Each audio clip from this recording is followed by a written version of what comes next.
Interview Yuri Lowenthal and Tara Platt talk virtual voice over classes.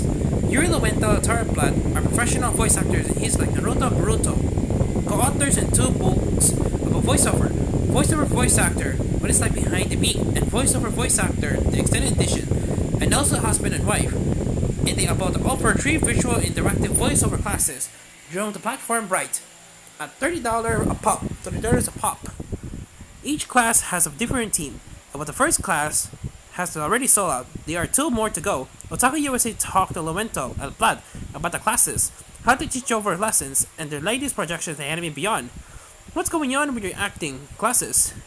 A comedy called Bright that does night events reached out to us about doing some voice acting classes. Over the years, because of the book properly, a lot of people have asked us, are you going to teach classes? We did workshops at conventions in my alma mater, but we hadn't done a class. We thought this might be the right time to try it out. It's 3 different classes, each an hour long. It is enough for people to dip their toes in and get some actual information. We also wanted to make it something more people could access more inexpensively, but still get really good, solid data. I just found out that their first class is already sold out. So even during the first one sold out, people can still go to the other 2.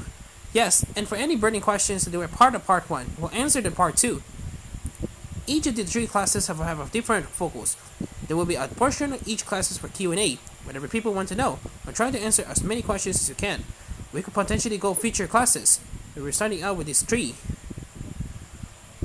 What are your classes covered in these classes? Or break it down into simple things that we think would be most wanted. The first is called finding your voice. If you're just getting into this, or you're curious about it, this is where you start. It will discuss the different types of voiceover that's out there and what types of vocal sounds you find in those particular jobs, because certain people's voices lend because themselves to certain types of work. There will be the focus on the first one, but then we're also going to leave at least 20 minutes at the end of opening Q&A because people will have specific questions related to their work. I want people to be able to really get their questions answered. The cool part about Bright is that you can have people to join the class and stage with you. Even it's all virtual, we'll bring people up and talk to them. But if people don't feel like it coming up, there's no pressure. It should be a lot of fun. The second class is making creative choices. So that's a type of work you put into your audition to make it stand apart. The second one is more about talking apart the part, copy and the script.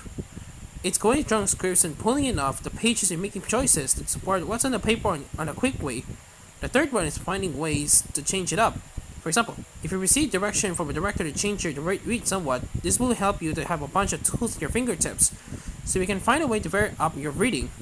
We call that one adding spice to your read. If you go well and people want more, we'll do classes in the future that attack more on the business side, like finding representation and how to set up your own home studio, how to spend upon your books and voice work. It will definitely be centered on stuff that we'll world about, because we have sort of a framework. We'll be able to work with people in one-on-one and we'll get to fill questions. You don't have to read the book to come to the class. You can come knowing nothing and you can come knowing a lot. And whatever you're starting up from, that's where you're going to help you.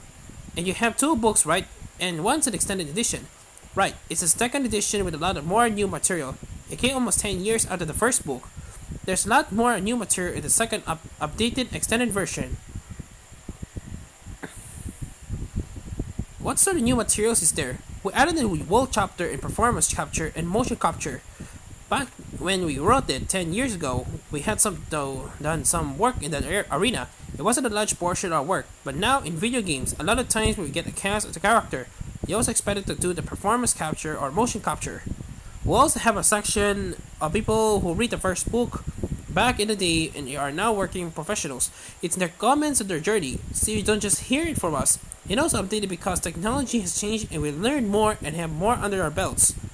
We're going to show people our home boat setup.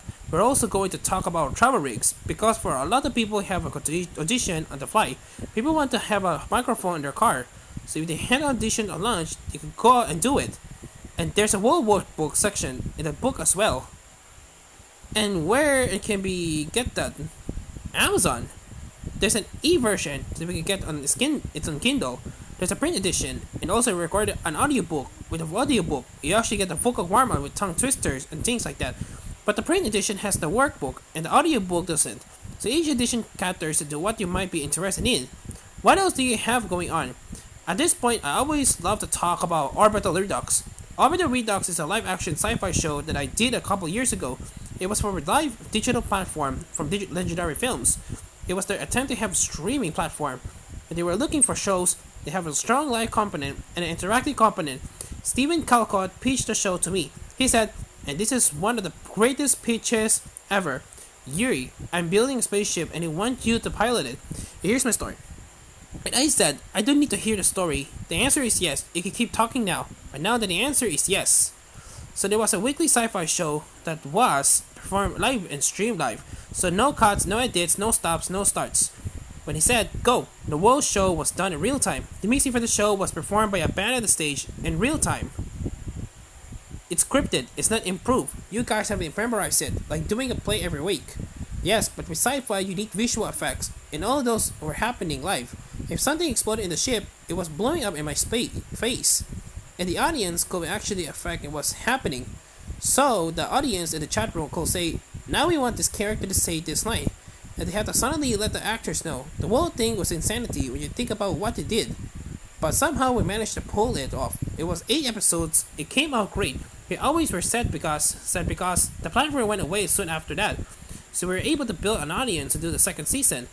But how it came out, so the rights to the show reverted to us.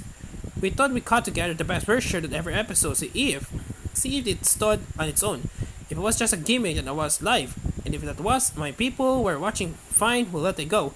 But they did stand on their own, so we started pitching to places that will cater to sci-fi.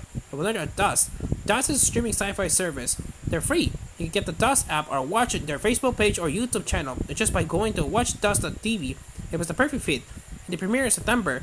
All episodes are live there. Then there's also a behind the scenes featuring featurettes that can see what went into the making of the show.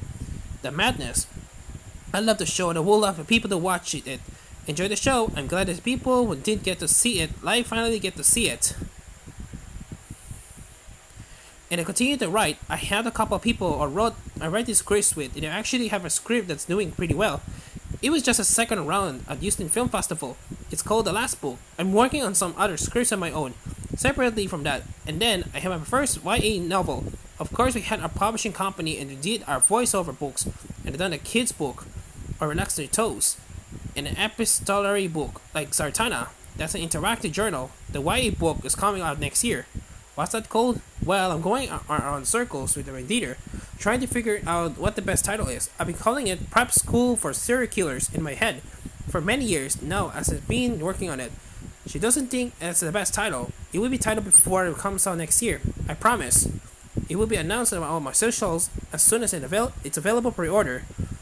On the anime front, we continue with Naruto in the form of Boruto. 16 years later, we're still recording our characters Sasuke and Temari, and doing a lot of video games. We've been doing a lot of virtual conventions. We're going to continue to do work on anime, and not at the great pace we did earlier in our careers. There's a He-Man show on Netflix, He-Man and the Masters of the Universe, in which I played the title role. Netflix has had 2 He-Man series to come out in the last few months, and mine was the later one. We just announced a new Spider-Man game that we started on, the anime series for Netflix, Dota, Dragon's Blood, which is based on a video game, just came out and it's great. They announced a season 2, but I didn't know when that's going to happen. Netflix has been killing it in the anime. They understand what a lot of people want.